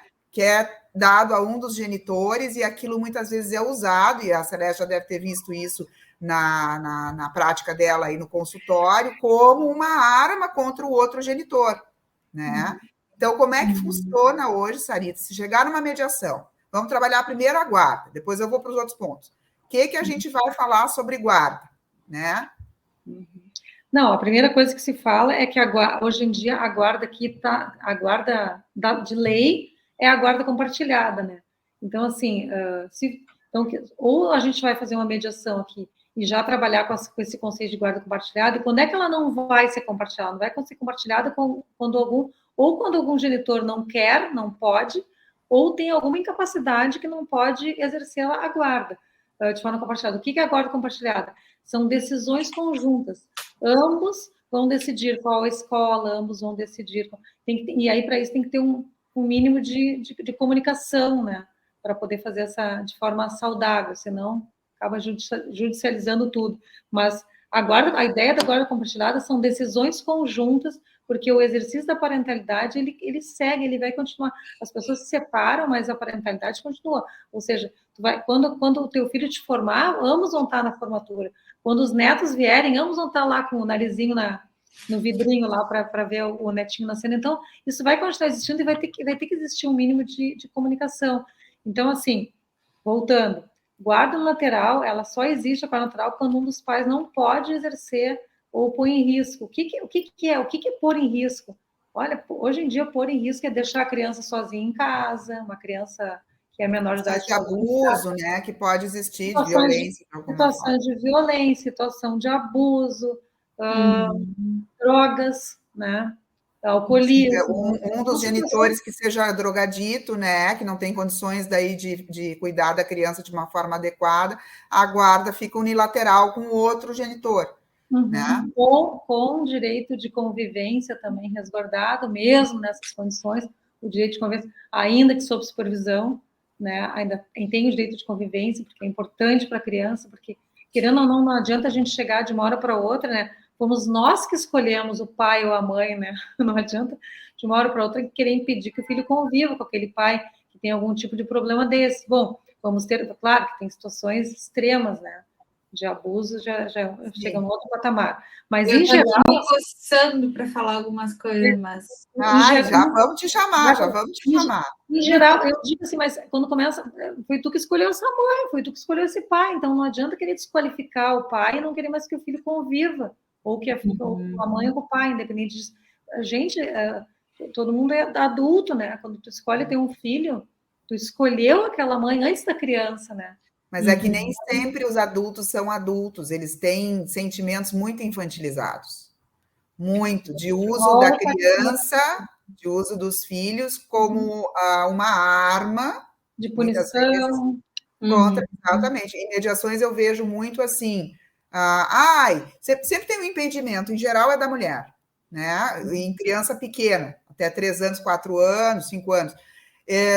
Ela não pode ir para a casa do pai porque ela volta sempre escabelada, sem tomar banho, vem assim, vem assado. Tem alergia a isso, alergia a tem sempre um empecilho, né? Mas a gente vê que aquela mulher muitas vezes está usando isso para não deixar que haja convivência com o lado paterno, né? Porque está magoada, né? Não tá exatamente. Aí projeta, aí a Celeste que nos esclarece. O que tu estava te coçando aí para falar, Celeste? Que uma coisa também é o que eu acordado no papel, e a outra coisa é o que realmente acontece. Porque está falando aí sobre, por exemplo, né, a criança cuidar para que ela não fique sozinha em casa, ou ela sofrer violência.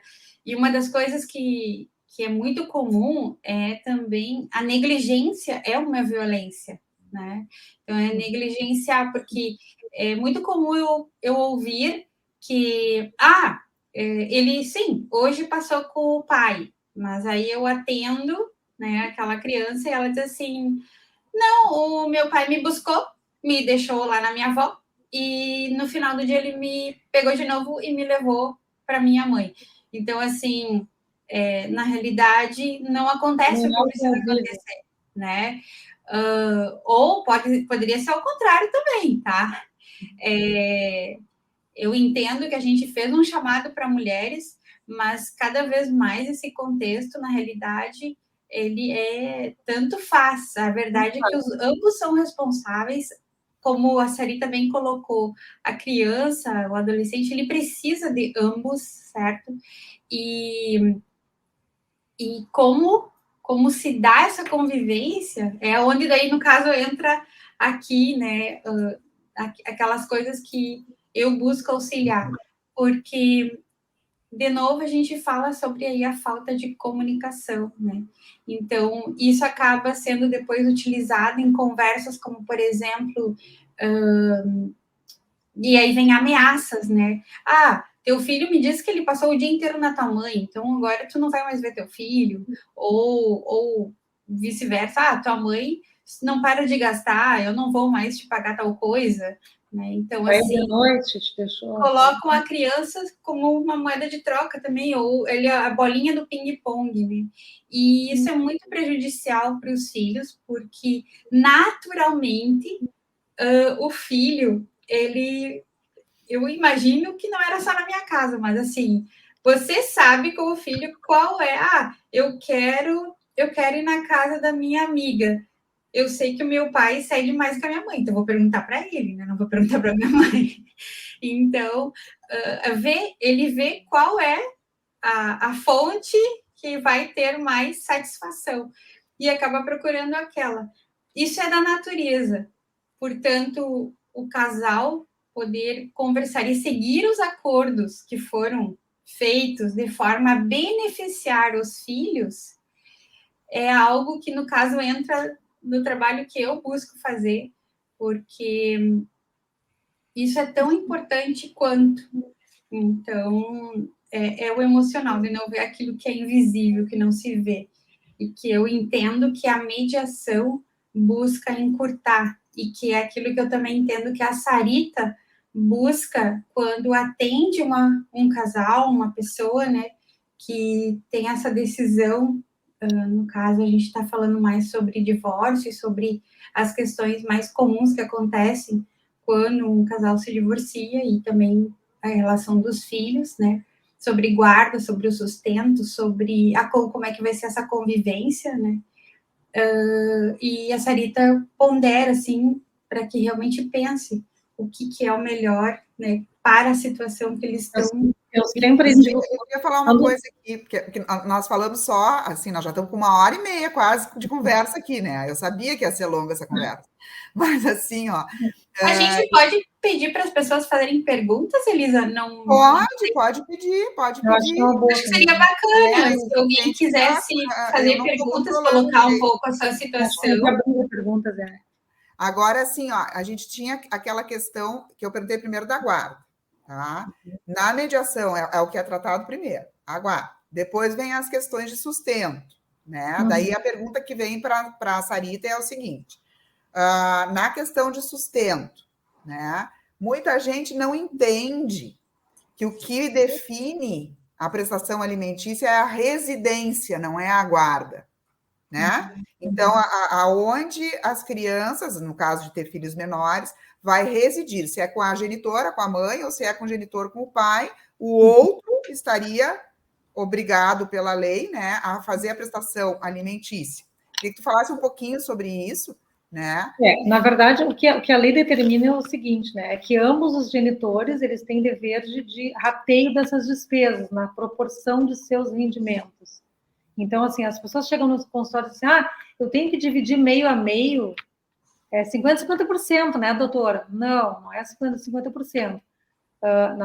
Primeira coisa que tem que se estabelecer é isso que eu vinha dizendo, tem que fazer uma planilha de gasto, despesas das crianças. Despesas são essas. Bom, então tá. Quanto que um ganha e quanto que o outro ganha? Então, por exemplo, se 20% vai atender aquela despesa, 20% do rendimento de cada um, porque cada um tem que ter o mesmo sofrimento no pagar do que o outro. Então, se um ganha 10 mil e o outro ganha 5 mil, eu não posso dividir a despesa de igual forma. 20% vai ser R$1.000 de um, R$2.000 de outro. Então, eu tenho uma despesa de 3 mil da criança. Então, essa é a questão da proporcionalidade. Então, qual é o entendimento, né, da lei e do tribunal? Tem o trinômio, a necessidade das crianças, que é o primeiro que tem que ser avaliado, quais são as despesas que essa criança tem, em primeiro lugar. Segundo, qual é a possibilidade dos pais de pagar, de fazer o custeio dessa despesa? E de que forma, qual vai ser a proporcionalidade que cada um vai contribuir para que ambos tenham o mesmo sofrimento em relação ao custeio dessas crianças. Então, o custeio é conjunto. Claro que vem acontecendo muito, cada vez mais, graças a Deus, o convívio equilibrado, né? Convive o mesmo tempo com a mãe, o mesmo tempo com o pai. Se convive o mesmo tempo com a mãe, o mesmo tempo com o pai, na verdade, restam despesas, se a mãe e o pai têm mais ou menos as mesmas condições, restam despesas exclusivas dos filhos para serem rateadas, né? Porque se o tempo é o mesmo. Agora, claro, se a gente vai tratar de uma guarda unilateral, onde a criança vai residir, às vezes em outra cidade, até com a mãe, né, vai residir. Aí sim, é que cada caso é um caso, a gente tem que avaliar o caso concreto, né? Aí sim, talvez o pai tenha que ajudar um pouco mais, tudo vai depender de qual a despesa da criança. Outra coisa que é importante ser falado, os alimentos, eles podem ser custeados em natura, que é fazer, o que é in natura? Fazer o pagamento direto. Então, eu fico responsável pelo pagamento direto da escola do meu filho, eu fico responsável pelo pagamento do seguro de saúde. E a parte em pecúnia, que é a parte que é depositada na conta daquele que vai ser o responsável financeiro, que vai fazer o custeio de todos os gastos, essas despesas. Então, assim, ou se rateia por pagamento direto e algum valor. Uma coisa que tem bastante discussão também, e que eu tenho sugerido para meus clientes e tem dado muito certo, às vezes é o seguinte, o gasto com alimentação. Mas quanto gasto e como é que vai ser feito isso? E eu não quero fazer o depósito em dinheiro, quero que seja feito in natura. Bom, então tá, então vamos fazer o seguinte, a gente pega um cartão, por exemplo, sem querer fazer propaganda, que em geral é cartão do Zafari mesmo, que as pessoas têm aqui em Porto Alegre, pelo menos. Pega um cartão do Zafari, coloca um limite nesse cartão e fornece para aquele com quem Sim, tem aquele tanto para gastar. Então, tem aquele X para gastar e se resolve também. Então, tudo é uma questão de análise do caso concreto, né? É difícil, assim, genericamente falar sobre isso, mas Em geral, é isso, com relação aos alimentos. O custeio, ele tem que ser feito por ambos, a menos que eu não trabalhe, né? Seja incapacitado de trabalhar, mas o custeio é feito por ambos. O custeio é feito de forma proporcional, na medida da necessidade, necessidade de quem vai receber os alimentos, da possibilidade de quem está pagando. Seria isso. Sim, olha só que interessante, né? Então, olha só o que a gente tem aqui desde o início, porque nós daqui a pouco já vamos encerrar, né? Nós estamos a 1h30 aqui, né? Mas, assim, a gente começou com as emoções, com o tratamento das emoções, para conseguir chegar numa comunicação mais efetiva, mais adequada entre as pessoas envolvidas na família, né? Aí trabalhando o contexto familiar inteiro, como trouxe a Celeste, né? Depois a gente veio estreitando uma comunicação para chegar na prevenção de questões de direito de família, né? E através da mediação a gente pode tratar 4 pontos, que são os pontos principais das questões de direito de família, que é justamente a guarda, o sustento, que a Sarita acabou de explicar, a questão da convivência, que nós falamos muito aqui, né? Que a criança tem o direito de conviver com ambos os genitores, e cada genitor, na sua parte, também tem o direito de estar com seu filho, né? Tem que entender isto como um direito e um dever. É um direito da criança. Dentro do exemplo que a Celeste trouxe, né? Que o pai, na hora de conviver com o filho, ele largava, depois ia buscar, né? Né? E, por fim, a gente chega na parte da mãe também, viu? Eu fico triste de falar isso, mas é verdade. Um exemplo que veio de um pai, mas pode ter sido de uma mãe também. Né? E a questão principal... Partilha de bens. Bens! A partilha de bens é sempre uma questão complicada, mas é o que eu digo, né? Se no casamento as questões são transparentes, são conversadas, existe uma boa comunicação, né? Todo mundo sabe o que acontece.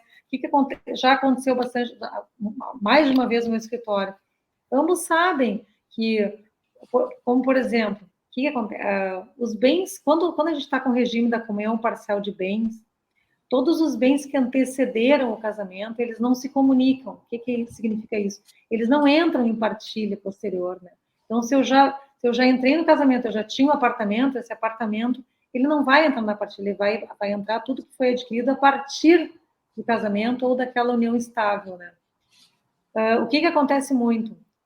Que aí onde é o ponto que as pessoas conhecem. Quando há subrogação, né, de bens particulares, eu vendo aquele meu apartamento e eu compro um apartamento maior. É muito comum acontecer isso, né? Com certeza. Então, agora, se a gente sabe disso, que houve essa subrogação, eu vendi um bem que não tinha antes e comprei um bem maior, esta parte que entrou deste bem, se está documentada, ela vai ser excluída da partilha. Daí vai ser partilhado só aquele bem, aquela parte do bem que foi adquirido com esforço comum. Então, eu acho que nessa questão de partilha de bens, se isso tudo está bem claro, a questão do regime de bens e como é que funciona, e principalmente a questão dos bens particulares, são os bens herdados, são os bens doados, são os bens adquiridos de forma anterior ao casamento ou à união estável, isso fica fácil, se existir essa compreensão, e por isso, o terceiro passo lá, que eu imagino que seja importante, é a escolha do advogado, né? A gente fica ouvindo muito, quando a gente quer tomar uma decisão dessa, tem muito palpite, muita indicação, né? Mas, na verdade, se tu não criar uma conexão de confiança com o profissional, seja ele qual for, com o advogado, não tem como as coisas irem para frente, sabe? Eu vejo, assim, que quanto mais transparente, quanto mais eu esclareço o meu cliente, ele confia em mim, as coisas se encaminham muito bem. Já fiz isso no meu escritório.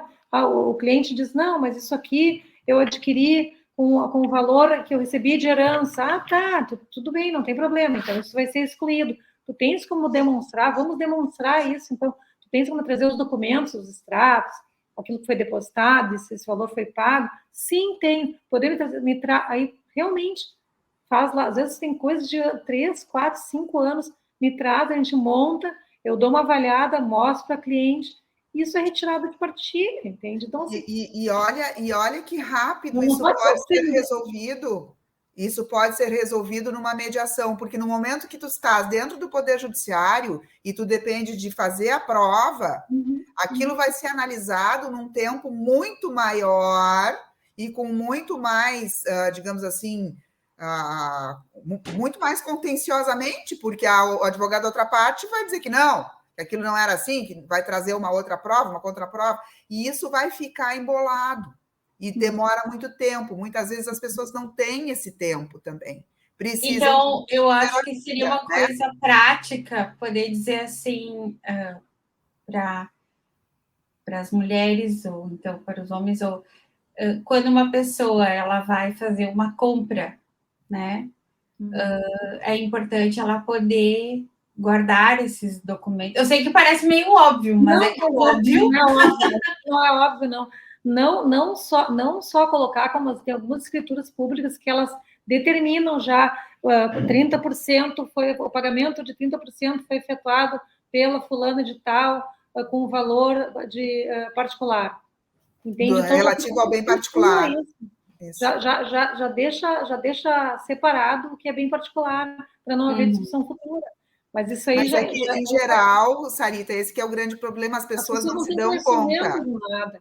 Elas fazem tudo embolado. Tem que consultar advogado para fazer compra e venda, né? Tem que consultar um advogado. As pessoas não querem gastar com uma consulta, muitas vezes, mas se elas tivessem noção do quanto elas vão economizar na frente... Exatamente. Então, de trazer um advogado para acompanhar, seja uma compra e venda, seja qualquer outra... Gente, metade dos problemas estariam resolvidos, entendeu? Porque tudo é transparência, né? Exatamente. Quando a gente só aí que tá, nem sempre querem transparência, né? Esse que é o negócio. Só deixa eu ler aqui, ó. Nós temos um excelente mediador, meu colega, que botou boa noite, Elisa, parabéns pela iniciativa. Temos vários aplausos aqui, inclusive da Lara Valim.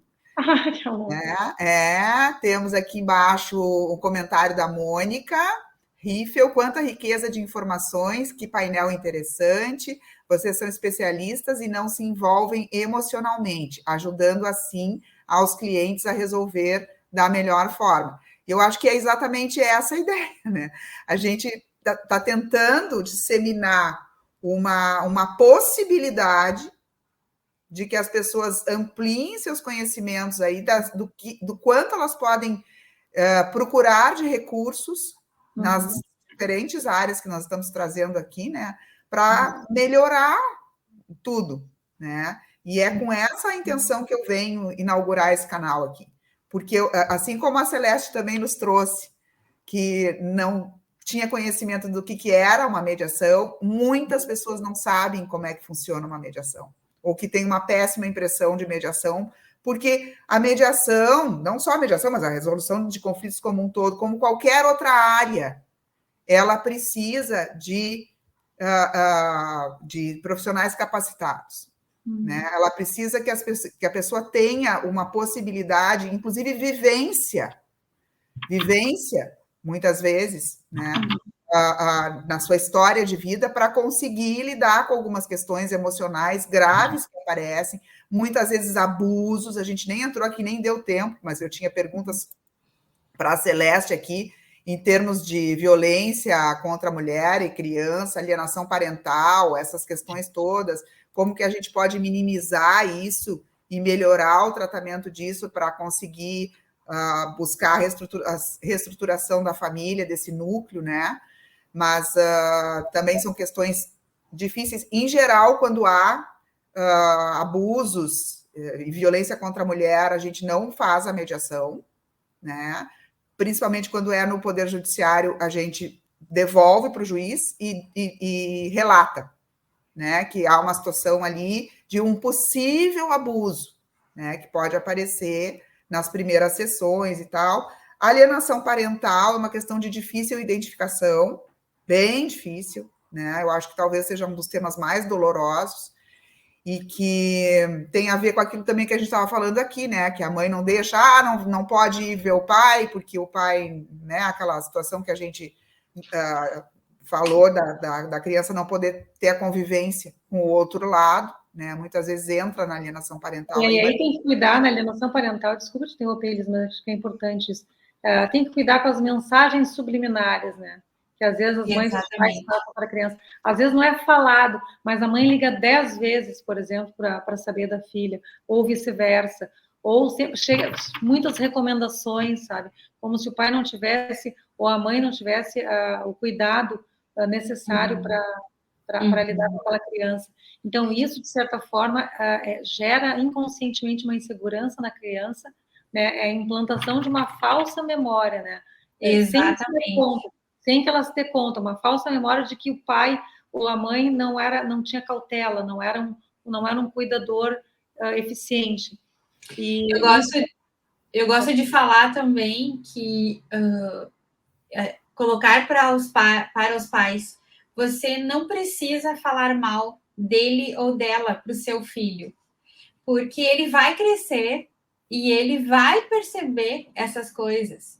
Mas se você for falando enquanto ele cresce, a tua mãe é isso, o teu pai é aquilo, tua mãe é isso, o teu pai é aquilo, a criança, quando ela perceber, ela vai ter mais raiva de quem falou do que daquilo que ele mesmo percebe. Mas é verdade, né?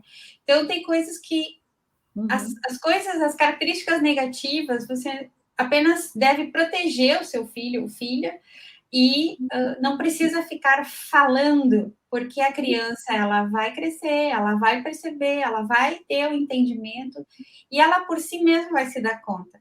Então, e principalmente, que coisa feia, né? Porque a gente, como mãe, como pai, a gente tem que se responsabilizar pelas nossas escolhas. Fomos nós que escolhemos aquele pai e aquela mãe. Exatamente. Então, esse lugar que a gente tem que... Não, gente, senão que a gente, às vezes, dá uma escorregada, dá um furo, não é sempre que a gente acerta, né? Todo mundo é assim. Mas a gente tem que ter essa consciência e procurar se responsabilizar pela nossa escolha. E a gente volta, né?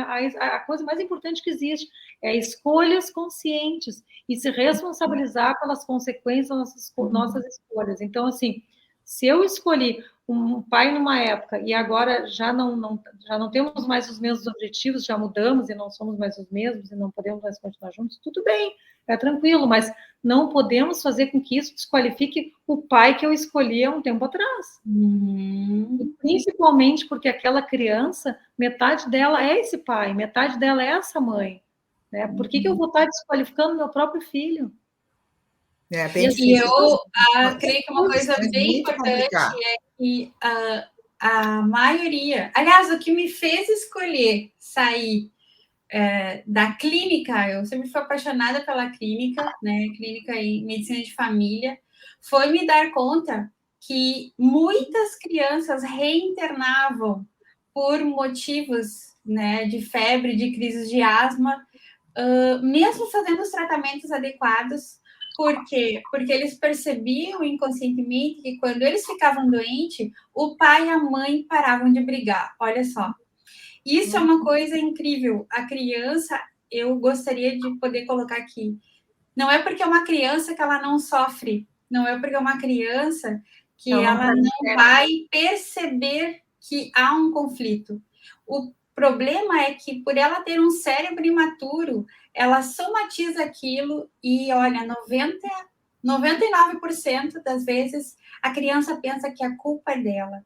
E uma coisa muito importante, o índice de crianças que têm ansiedade, depressão, e inclusive que se suicidam, porque isso não é muito falado, mas isso é verdade, é muito alto para a nossa sociedade.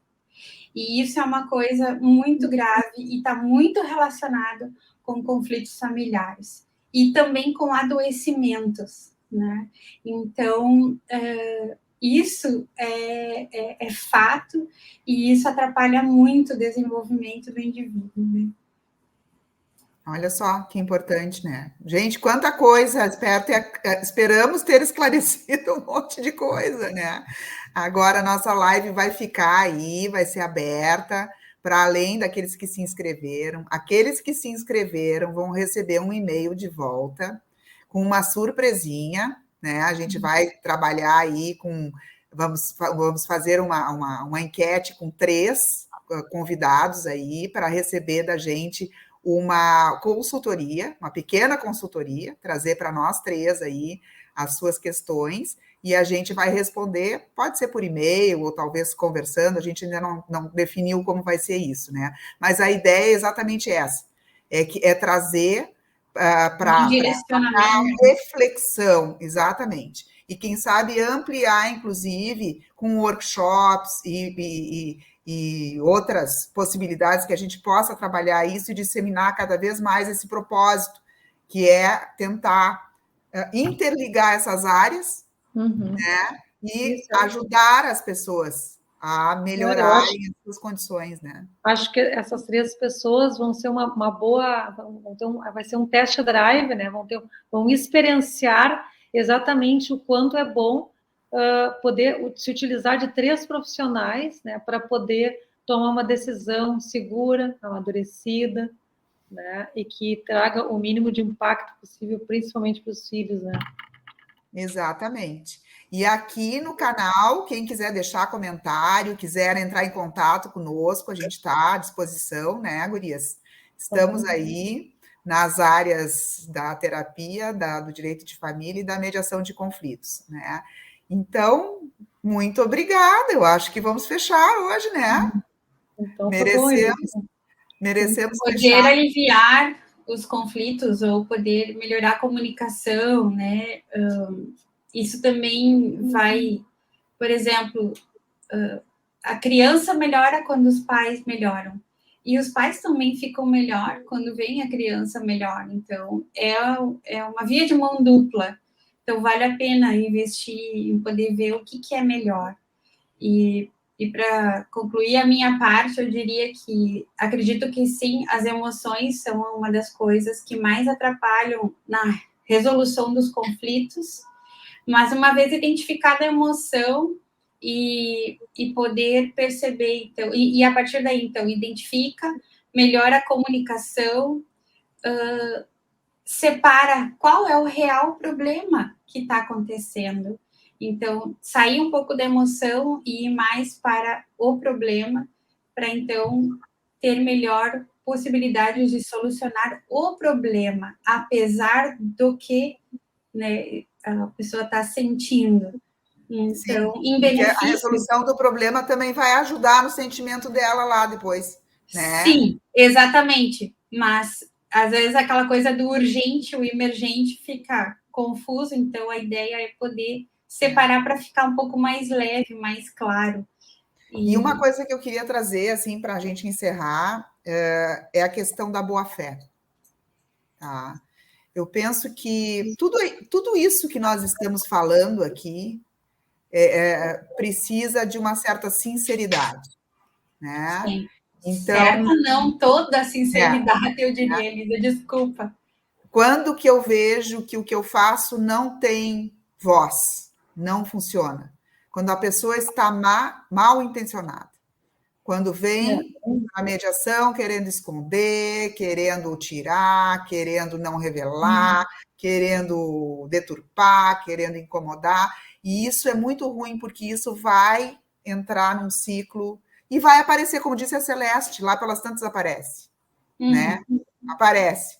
Então, assim, só para a gente encerrar aqui, né? Passando também a palavra para a Sarita terminar a fala dela, penso que a gente precisa disseminar a boa-fé nas pessoas, sinceridade, para que elas olhem com bons olhos a resolução dos seus problemas, né? Sarita. Eu acho que para finalizar, então, o que a gente percebe de tudo para concluir, né?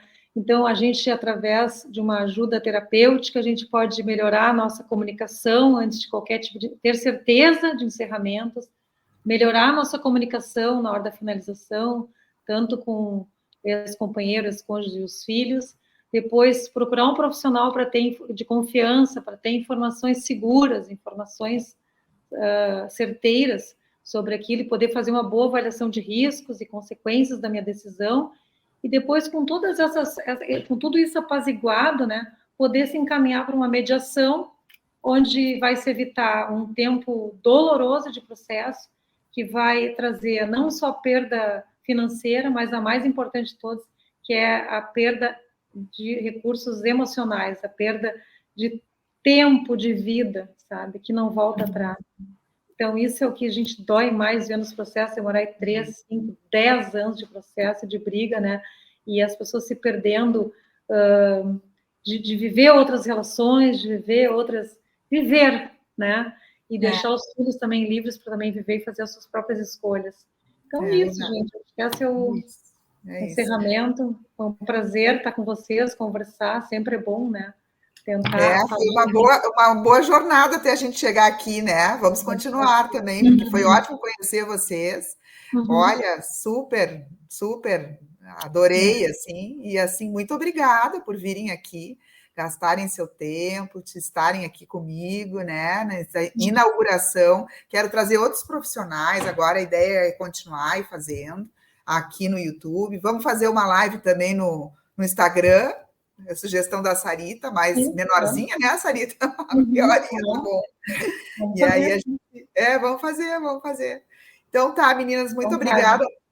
Tá bom. Boa noite. Boa noite. Tchau, tchau.